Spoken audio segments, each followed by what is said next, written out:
The front door creaked open with a long, weary groan, as if the house itself were reluctant to let me in. Inside, a silence more chilling than the November air greeted me. There was no welcoming aroma of roasted turkey wafting from the kitchen, no cinnamon-scented candles glowing warmly from the corners.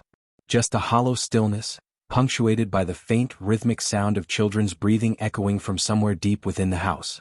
I stepped in, the cold clinging to my back as the door clicked shut behind me, sealing me into a place that no longer felt like home. On the kitchen counter lay a torn scrap of paper, edges jagged and uneven as though ripped in a fit of haste. The message scrawled across it, in ink so pressed it bled into the paper fibers, was brief and cruel. "You deal with these kids." Before I could process the words, my phone buzzed sharply in my pocket. A message flashed on the screen. "You're just the maid. This is your job." Her name blinked above the text like a taunt. My hand clenched the edge of the counter, the coarse wood digging into my palms. I didn't react outwardly, didn't scream or hurl the phone across the room. Instead, a slow-burning anger ignited inside me, thick and heavy like molten tar settling deep in my chest. In the dim living room, I found them, 3 small silhouettes huddled together on the couch, faces bathed in the pale, flickering light of a silent television screen. Her sister's children. Strangers really. She hadn't even bothered to leave them snacks or blankets to fight the cold. One of them, a boy no older than 7, looked up at me.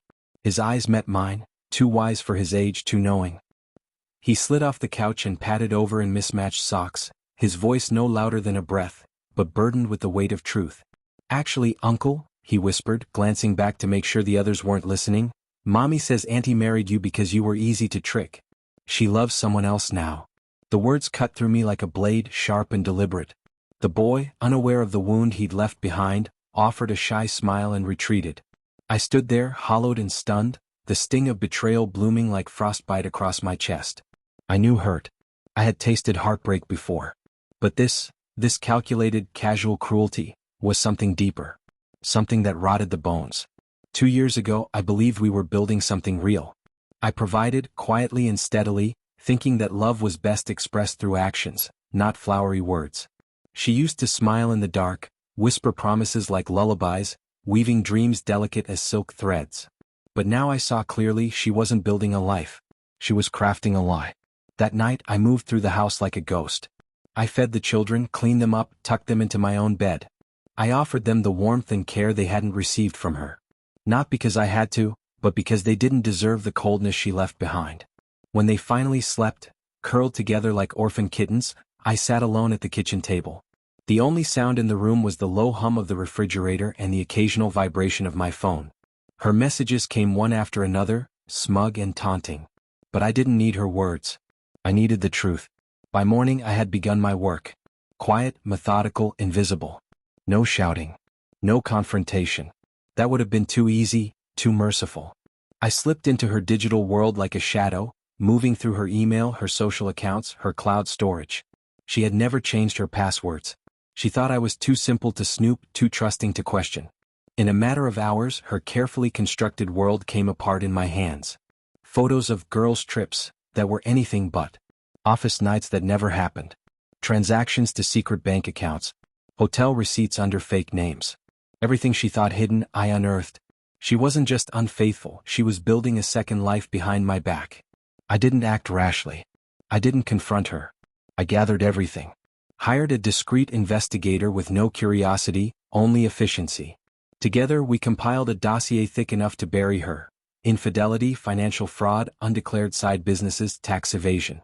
Every document, every timestamp, every lie cataloged with precision. And then I waited. Thanksgiving was her spotlight. The one day she turned into the perfect hostess, dazzling in a rented venue filled with catered food she claimed to have cooked, charming friends and family with her curated grace. It was her masterpiece, a performance she rehearsed all year. When the day arrived, I wore the plain gray shirt she used to mock, calling it boring and forgettable. Perfect. I wanted to be invisible. She stood at the heart of the room, radiant and false, basking in attention. I watched quietly, noting every subtle touch between her and the man she truly loved, the one standing a little too close, laughing a little too easily. Then, when the moment was ripe, when her world was most adorned, I acted. A small flash drive, inserted into the laptop that connected to the venue's large screen. One click. One slideshow. It began innocently enough. Family photos, holiday snapshots, laughing faces. Then it shifted. Hotel bills. Screenshots of text messages. Bank transactions. Photos of her in someone else's arms. Messages mocking everyone present. Her parents, her boss, even her friends. Each image a nail in the coffin of her carefully preserved image. The room fell silent. Gasps echoed off the walls. Her champagne glass slipped from her fingers, shattering on the marble floor. Her eyes darted wildly, lips trembling, caught in the spotlight of her own lies. I stepped forward, voice low, steady. "Maids," I said, my gaze locked on hers, "see everything." Security moved before she could speak. They escorted her out, her protests drowned in stunned whispers. Her lover quietly disappeared through a side door, abandoning her without a backward glance. Her parents turned away, faces stiff with shame. Her boss, already on his phone, likely dialing HR. I didn't wait to watch the rest. As I drove away, the late autumn sun bled into the horizon, casting the sky in hues of fire and rust. I felt no sorrow, no regret, only calm. Cold, deliberate calm. She had built her life on deception. I had simply turned on the lights.